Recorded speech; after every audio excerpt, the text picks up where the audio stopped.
Un mercredi soir, à Paris. Dans quelques minutes, Kairon va réaliser un petit exploit. L'humoriste de 34 ans va se produire dans un one-man show d'1 heure devant plusieurs centaines de personnes. Alors, comme avant chaque spectacle, il profite du trajet en métro pour répéter. Qu'est-ce que tu fais là? Je répète mes thèmes. La liste, comme ça. Et le rap du début. Tu vois, j'ai une liste de thématiques, tout ça c'est mon spectacle. Et juste avant de jouer, je les relis une fois. Comme ça, je les ai tout frais dans la tête. C'est un moyen mémotechnique. Très concentré avant d'affronter son public, difficile de reconnaître la dernière révélation du cinéma français. De temps en temps, on me reconnaît, on jette un regard, on me fait un truc comme ça. Mais ça va, je suis pas la grosse star, il n'y a pas d'émeute, quoi. Et puis, non, c'est cool. Kairon s'est fait connaître au cinéma grâce à son film « Nous trois ou rien ». Mais c'est sur les planches qu'il a débuté, comme comique. Depuis des mois, son nouveau spectacle affiche régulièrement complet. Les spectateurs se pressent pour le découvrir sur scène. J'ai vu son film « Nous trois ou rien ». Et alors? Et c'était génial. Il fait des bonnes blagues, donc on va voir ce soir. Assez intelligent dans ses blagues et plutôt vif. En principe, on va rire. Gardez vos applaudissements pour l'homme que l'on appelle Kairon!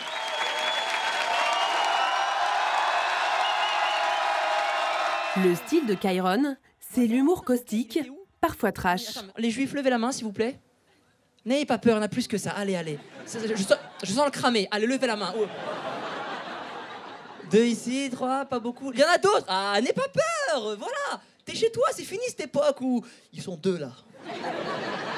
Je peux avoir leurs meubles. C'est terminé tout ça.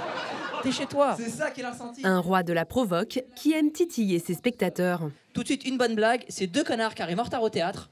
Ah, salut, ça va? Bienvenue.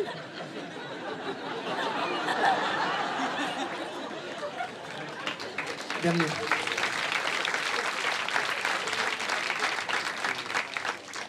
Une bande de rebeux avec des barbes quand je parle de terroristes. Magnifique. Son credo, divertir avec un humour mordant sur des thèmes graves d'actualité. Et manifestement, ça plaît. Le roi de l'impro, tout simplement. Ouais, vraiment, super.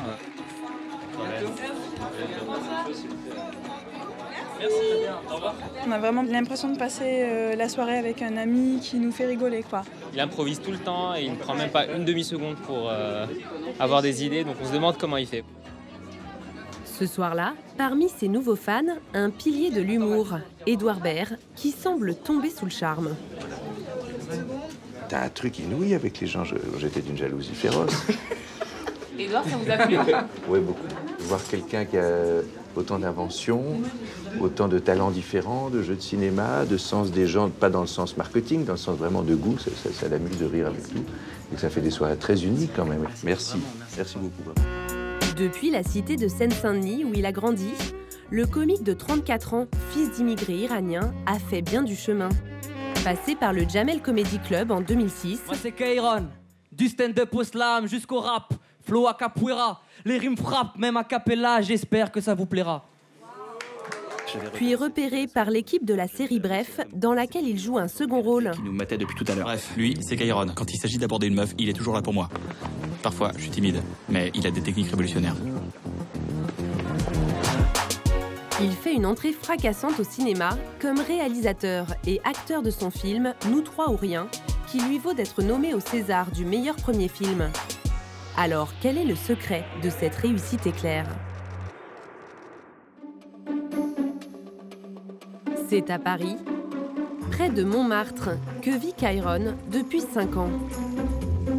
Son petit luxe, depuis que le succès est arrivé, c'est cette salle de sport qu'il s'est fait installer à domicile. Comme je suis un gros flemmard, j'irai jamais dans une salle, dans un club et tout. Trop la flemme. Ici, c'est à côté.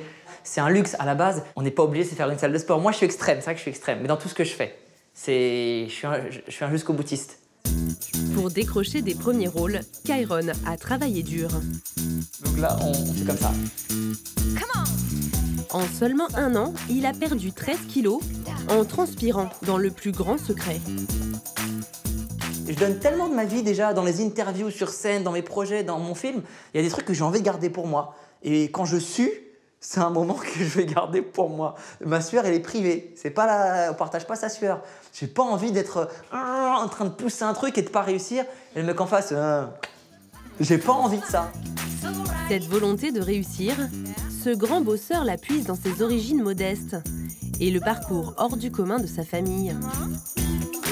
Ce sont ses parents qui lui ont inspiré le film qu'il a révélé. Je suis là dans 5 minutes. Une fois par semaine, Kairon leur rend visite.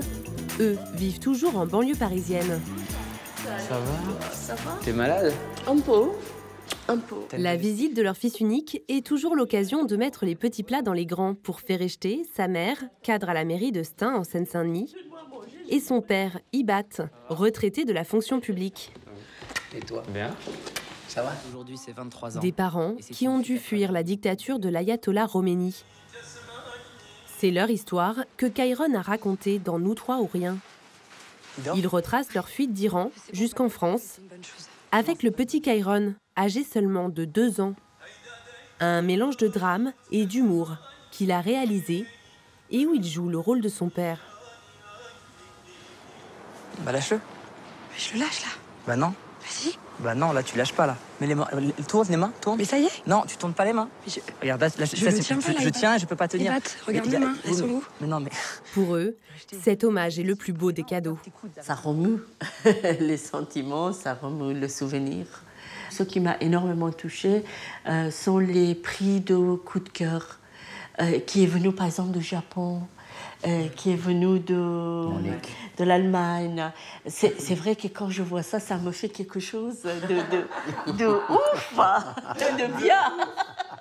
Si les parents sont aujourd'hui très fiers du parcours de leur fils, au départ, ils ne l'ont pas vraiment encouragé à devenir artiste. Alors, allez, bon appétit. Bon appétit. J'ai passé des nuits blanches. Oui. Voyez un gamin de 16-17 ans qui vient à la maison et qui vous dit moi j'ai décidé de devenir comique. Et il n'était pas drôle à ce moment-là quand il me disait ça. Comique de quoi? Il lisait énormément de livres. Ouais. On se disait avocat, journaliste, ah non, artiste. Et là, je me suis dit non, il est en train de gâcher sa vie en fait. Les nouvelles de Kairon. Son père, lui, a toujours cru en la bonne étoile de Kairon. Mais s'il l'a encouragé, c'est sous certaines conditions. Je dis, il faut laisser une chance à un enfant qui a un objectif, mais j'ai une seule condition. Tu ne vas pas rester à la maison pour me dire que tu vas devenir artiste. Tu vas travailler en même temps. C'est ainsi qu'à 25 ans, Kairon devient éducateur dans un collège sensible, en même temps qu'il travaille son jeu d'acteur dans le petit théâtre de quartier de Stein, la ville du 93 où il a grandi. Ah, et ben voilà. Ce sont eux, Marjorie Nakache et Kamel Ouarti, ces 2 professeurs de théâtre qui lui ont donné le goût de la scène. Kamel, il faisait un tour de magie avec un cerceau. Kamel, il faisait un tour de magie? Ouais, c'est-à-dire qu'il avait un cerceau et il le lançait et il le faisait revenir. Parce que juste quand tu le... Mais moi, ça me fascinait. C'est notamment Kamel qui a appris à Kairon le sens du spectacle et de l'improvisation. Et surtout, qui a décomplexé le jeune garçon très réservé à ses débuts. C'était pas quelqu'un qui s'exprimait au tout venant. Et il a pris de l'assurance. Et après, bon, depuis, je dis chapeau. C'est ça pour moi le théâtre en fait, c'est une énergie. C'est pas pour rien que j'allume les lumières dans la salle et que, vous avez vu, quand je joue avec le public, je suis pas là. Si je suis là quand je joue. J'ai la moitié des pieds qui dépassent de la scène parce que j'ai envie d'être avec eux. Et ça, c'est un truc que j'ai appris ici en fait. L'impro, c'était ici aussi? C'est ici. Toutes mes bases du théâtre sont ici. Aujourd'hui, Kairon a décidé de transmettre ses enseignements à d'autres. Depuis peu, il est aussi devenu producteur. Ce soir, il rend visite à son jeune poulain, Donnell Jacksman, un humoriste prometteur qu'il suit depuis 1 an. Chaque femme dans cette salle a une conne qui l'a fait chier dans son boulot, d'accord? Celle qui dit non, c'est que c'est elle la conne, elle sait même pas que c'est elle. Dès la fin du spectacle, c'est débriefing sur les erreurs et les difficultés qu'a éprouvé son jeune protégé. Oh la star! Oh la star! Oh là là! Et que je salue, je fais des dédicaces. Mais non, mais ce soir, ça parlait beaucoup, c'est moi. Ça parlait de ouf. T'as bien géré, hein. Ça Ça t'a dérangé ou pas? Vers la fin, ça t'a dérangé, le senti. Ouais, parce que je suis plus habitué. À droite, là, c'était relou. T'as rajouté contrôleur. Ouais. C'est quoi ça? Et Kairon n'hésite pas à lui souffler 2-3 répliques. Les vannes qu'il me donne, il pourrait les déclarer, mais il prend pas d'argent. Il me donne des vannes comme ça. Et c'est un bonheur de bosser avec lui. Allez.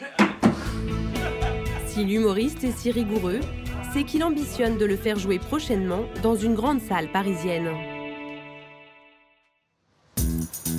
Kairon s'accorde tout de même aujourd'hui le temps de savourer sa réussite. Ce matin, nous le retrouvons dans le quartier d'Opéra, à Paris. Il y a 20 ans, il se contentait de regarder ses vitrines. Mais depuis le succès de son premier long métrage, Kairon apparaît dans la presse People. Et désormais, ce sont les marques de luxe qui s'intéressent à lui. Bonjour monsieur. Bienvenue. Merci, c'est gentil. Invité ce soir à une avant-première, un célèbre horloger lui a proposé de lui prêter une montre qu'il affichera sur le tapis rouge devant les photographes. Celle-là, j'aime beaucoup aussi. Très sobre. Je peux l'essayer, celle-là? Bien sûr. Comme ça, comme ok. ceci. Ouais, et puis comme ceci. D'accord, ah ouais. Elle est très très jolie celle-là, monsieur. J'aurais jamais imaginé, même jamais imaginé ma vie, ce que je vis au quotidien. C'est un rêve incroyable. J'attends de me réveiller, il y a une fin de quelque part, c'est obligé. Bon, c'est un plaisir. Merci à vous. Au revoir, monsieur. Le soir, dans un grand cinéma parisien, c'est l'avant-première du dernier film du réalisateur en vogue, Radu Mileanu. Des dizaines de photographes mitraillent les personnalités françaises venues assister à la projection. Une grande famille à laquelle appartient désormais Kairon, très fier d'exhiber sa montre à plus de 2000 €, mais aussi de s'afficher au bras de Leila Boumediane, une jeune comédienne qu'il a rencontrée il y a 2 ans et qui est devenue sa princesse. Pour lui, le conte de fées ne fait que commencer.